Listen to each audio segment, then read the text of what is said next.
conference to let them know their skills, their inborn talent, those things they have that are mobile skills. We see the government is trying, buying sewing machines and all these other things that would help them empower themselves. But when a man is hungry and you give him a sewing machine, he will sell it and feed himself. And they go back to the same thing they were in, or even worse situations with loans and credit and whatnot. So I thought, every human being, every youth, there's no such thing as a useless person. Because even a child, for instance, that might be annoying or stubborn, once you teach him how to use that and some kind of tenacity towards a certain vision or passion, he can become productive. He can be useful to himself. We have IDPs all over, but you have IDPs who are not really contributing. They are waiting for money to come into their hands. And at the end, if you don't have a vision, whether I give you 100,000 or 10 million, there's nothing you can do with that. So NEYA conference is bringing certain celebrities from Nollywood and bringing speakers from the UK who are agro-tech experts, such as Omete, the guy who invented the beekeeping remote control. CNN International had a special on him. Alinuhu is coming as one of my speakers to tell them how he started as a Nollywood star. We have Rahama Sadel that's also coming. We have the likes of Sani Denja that's coming. Funky Malan, who is also a musician from the Northeast, is coming. We have the likes of Aldume Kuri. I have not mentioned my industries in the world that are selling is media and entertainment. And I met some people after I went on air with this project on Human Rights Radio. I got calls from people who told me they had a Kanuri movie industry. Some had a Shua Arab movie industry. They came to my office here because my office is here in Discovery Mall. And they were telling me about their visions and what they were doing. They started YouTube videos. All they wanted was for people that would believe in them, because they know that there's a market. So NEYA conference is basically to teach youths in the Northeast how to use their passion to actually make big profit. I told someone somewhere that even if he's a gossiper with the right tools can become a leader engagement, can become an Insta blog, can become big brands in the industry. Whatever it is that you know you have in you that you're taking for granted, you can be able to use it and harness it properly to become a productive member of the society that can build your own clientele. NEYA conference would even go down to the grassroots to teach people how they can be able to empower others at their own capacity. A shoe shiner can become an important tool in a community if he now starts training small boys to become shoe shiners. They make money, they feed themselves, they feed their family, they are more productive members of the society. So Northeastern conference just basically to activate that in the youth. I know that we have so many people that would do well in music, do well in the entertainment industry, in broadcasting, for instance. I have also the chef, the renowned Nigerian chef, Chef Fatima. She's also coming to tell them how to start with something as trivial. Everyone knows how to cook. You can really taste it, but everyone can cook in some level, especially in the north, because everyone needs to learn how to cook, especially for the women. A lot of these women are raped. A lot of these women have to do a lot of despicable things to survive daily. These are things that we don't talk about, we don't highlight them. But those are issues that are issues of concern. Because if someone is not productive to Nigeria, he becomes or she becomes a problem to the nation. With NEYA conference, I want to see that in the next few months, I have young Nigerians from the Northeast, wherever they are in Nigeria, being productive, trying to find out more about their abilities. Some people are good speakers, some people are good with negotiations, some can be freelance marketers for companies that come to the region, but they don't know they can actually harness that potential.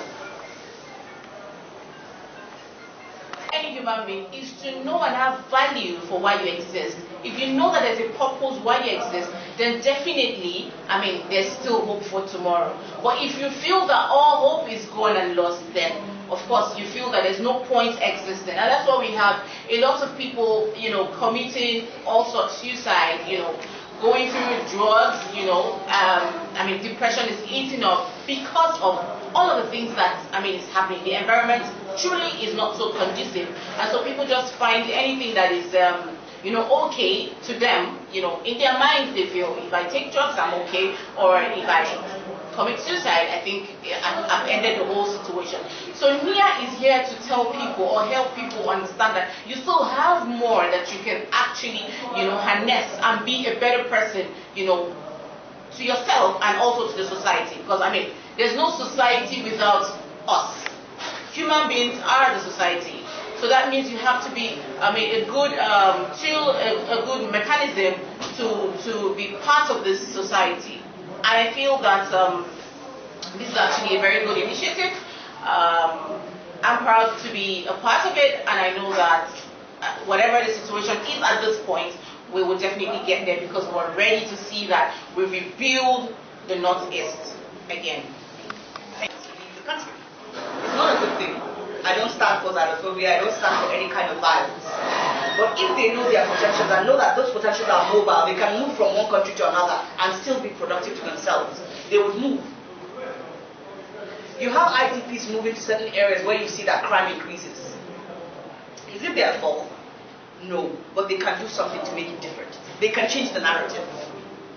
If it's to even find shops around them and bring them customers to make small stipends, that would go a long way. If you don't have someone who will guide you, you will be lost. I went on radio, had this thing, I had over 2,000 calls. People lined up at my office to come and talk to me about. I met a lot of people who are graduates that were telling me they don't know what to do with their lives. I said, what did you study? And I just did that for my parents, and I don't know anything about it. That means obviously they paid their way through school, right? Because they have not acquired any knowledge. For like 2 or 3 of them, I sat down with them, had like a one-on-one session, and I discussed about their passions. What do they enjoy doing? Whatever you enjoy doing. Sometimes people say they want to sing, and they never, as they call it in Nigeria, never go blue. They will try and try. But the thing is, maybe you have passion for the industry, but you're not supposed to sing. You can be a songwriter, and you'll still be relevant in the industry. You can be a producer. You can be a sound engineer. You're still in the same industry, while building yourself towards becoming the singer one day. Some people acquire, certain skills, such as singing, but some are born with those skills. So with all these issues being, brought open, because most times we close these things, we lie about it, we say no, it will be fine. I know I met some people who are our elders from the Northeast, which really broke my heart. I almost didn't want to do this event again. That have the money, that had the influence and affluence, and all they said was, oh wow, great idea, but shall we pray God will make a way for them. In the forum, whenever you're stuck, I want to be a musician, I'll get you a mentor who's in your industry. So that when it's hard, you say, it's not working this way. The person can tell you, try it this way. Growing up, we celebrate Salah, we celebrate Christmas together. We show all our Christmas and Salah clothes. I'm serious, the ones that are from the north, it's all, it's Islam all the way.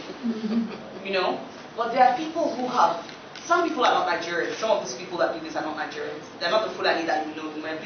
There's what they call Fulani and there's Bororo, the ones in the bush. Those foreigners that came in. If I don't do something, if there's no project like NEYA, the narrative will never change. Because every time I Google Northeast, I see bloodshed.